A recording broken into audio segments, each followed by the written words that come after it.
Hello students, next हम discuss करेंगे example number 7। यहाँ एक नया कंसेप्ट सीखने का मिलेगा आपको। देखना क्या, if the variance of Poisson distribution is 2। अब देखो वेरिएंस क्या होता है, याद रखना पॉइजन डिस्ट्रीब्यूशन में लेमदा जो होता है ना, उसी को पॉइजन डिस्ट्रीब्यूशन में अपन वेरिएंस बोलते हैं। ठीक है, तो गिवन कंडीशन क्या हो गई मेरे पास, वेरिएंस। वेरिएंस मतलब लेमदा की वैल्यू कितनी दे रखी है, 2 दे रखी है। समझ में आ गया। Find the probabilities for r equals to 1 2 3 4 5 पर निकालनी है from the recurrence relation of the Poisson distribution. ये मुझे आपको सिखाना है।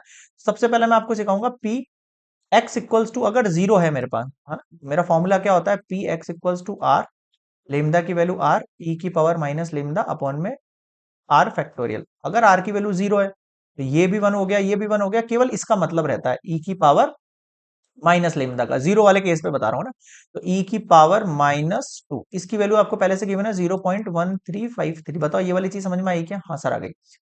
रेफरेंस रिलेशन क्या होता है वो समझ लो आप। रेफरेंस रिलेशन क्या कहता है, by the recurrence relation of Poisson distribution. यहाँ एक फॉर्मूला बनता है आपके लिए। क्या फॉर्मूला बनता है, p r plus one equals to lambda upon r plus one p r. क्या बन रहा है फिर से देखो, p r plus one equals to lambda upon r plus one p r. एक फॉर्मूला बनता है। अगर इस फॉर्मूले का हम यूज करें तो हम कैसे सॉल्यूशन निकाल सकते हैं, देखो नेक्स्ट स्लाइड पर लेके चलता हूं मैं आपको, एक मिनट। ये फॉर्मूला आपको ध्यान रखना पड़ेगा, है ना। अब इस फॉर्मूले से देखो कैसे वैल्यूज निकलेंगी, दमादम। अब देखो फर्स्टली एक तो p की पावर जो जीरो थी ना, वो हम फाइंड कर चुके हैं, 0.1353। ये जो वैल्यू निकली है मेरे पास, ये p की पावर जीरो है। अब अगर फर्स्ट केस में मैं r equals to zero put करता हूं, इसमें क्या करता हूं, जीरो पुट करता हूं, तो एक्चुअल में वो जीरो ना होके 0+1 हो जाएगा। 0+1 का मतलब p1 हो जाएगा। अब इधर भी यही चीज करो, लेमदा अपॉन हर r की जगह जीरो पुट कर दो, 0+1, p की वैल्यू जीरो, यानी कि लेमदा अपॉन वन मल्टीप्लाई करना है आपको, किससे करना है, पी जीरो से। यानी अगर आपको यहाँ पर पी वन फाइंड करना है, अगर आपको पी वन फाइंड करना है तो लेमदा अपॉन वन मल्टीप्लाई हो जाएगा पी जीरो। बताओ समझ में आया क्या? अब लेमदा की वैल्यू कितनी है अपने पास, 2 है, मल्टीप्लाई कर दो पी जीरो की वैल्यू यानी 0.1353। बताओ समझ में आया क्या? अब आपको डायरेक्टली मल्टीप्लाई करना, 2 3 जा 6 हो गया, 2 5 जा 10 हो गया, 2 3 जा 6 और 1 7 हो गया, 2 1 जा 2 हो गया। ये लो, बताओ समझ में आया क्या? 1000 का 2000, 300 350 का हो जाएगा आपके पास 700 और 3 का 6। क्लियर है? यहाँ पर आ रहा है समझ में कैसे निकाल रहा हूं। नेक्स्ट अगेन फिर से आप ये वाले फॉर्मूले के अंदर वैल्यू पुट करो। ये फॉर्मूला आपको दिमाग में सेट रख लेना है बस, समझ रहे हो। एक मिनट,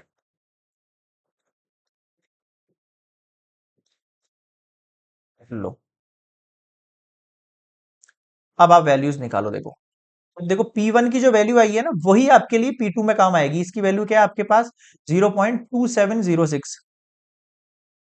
2706 जीरो पॉइंट है ना, ये किसकी वैल्यू है आपके पास, P1 की वैल्यू है। अब आ जाओ 2 पर।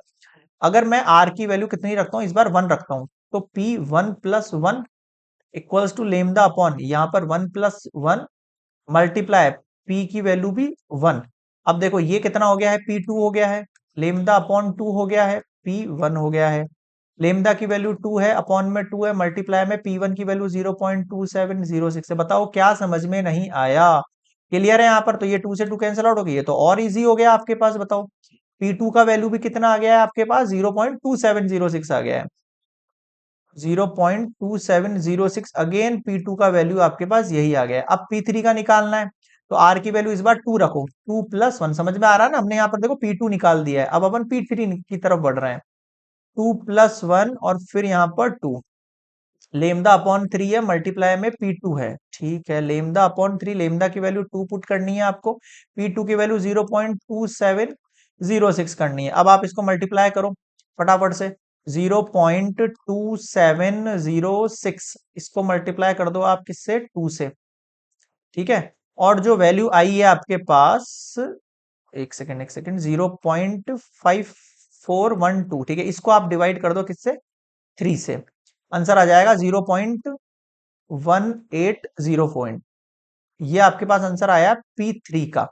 किसका आंसर आया, P3 का। मैं नेक्स्ट में लिखूं, P3 का आंसर कितना है, 0.1804। अरे यार फिर से स्लाइड्स स्टक हो गई, यहीं कराना पड़ेगा मेरे को, स्लाइड्स आपस में चिपक गई हैं, है कि नहीं। देखो अब P3 का आंसर कितना आ गया, 0.1804 आ गया, आया नहीं आया। अब P3 पर आओ, अगर यहाँ पर मैं आर की वैल्यू 3 पुट करता हूं तो 3 + 1 कितना हो जाएगा, ये P4 हो जाएगा। लेमदा अपॉन यहाँ पर 3 पुट करता हूं तो कितना हो जाएगा, ये 3 + 1 4 हो जाएगा, मल्टीप्लाई ये कितना हो जाएगा आपके पास P3 हो जाएगा। अगेन सेम चीज, लेमडा की वैल्यू 2 अपॉन में 4 मल्टीप्लाई कर दो 0.1804 को, 2 से ये 2 टाइम कट गया, अब 2 से इसको डिवाइड कर दो, 2 9 जा 18, 0 2 2 जा 4, 0 पॉइंट यानी कि 0.902 ये आ गया आपके पास P4 का वैल्यू, आया नहीं आया। अब आ जाओ आप P5 के वैल्यू पर, सेम कंडीशन, P5 का मतलब यहाँ पर R की वैल्यू कितनी रखनी पड़ेगी आपको, 4 रखनी पड़ेगी। तो यहाँ 4 रखा तो 4 + 1 5 हुआ, यहाँ पर 4 रखा तो लेमदा अपॉन 4 + 1 कितना हो गया आपके पास, 5 हो गया भाई, ठीक है। और यहाँ पर भी 4 रखा तो P4 हो गया, यानी कि आपके पास वैल्यू बन गई है, लेमदा की वैल्यू आपके पास 2 है भैया, 5 P4 की वैल्यू 0.902 ये हमने अभी अभी फाइंड कर ली है। अब आपको क्या करना है, सिंपली मल्टीप्लाई करना है। सबसे पहले तो आप 0.902 को मल्टीप्लाई कर दो आप 2 से, और अब जो आपके पास वैल्यू आई है 1.804, इसको आप डिवाइड कर दो 5 से, कितना आ जाएगा 0.3608,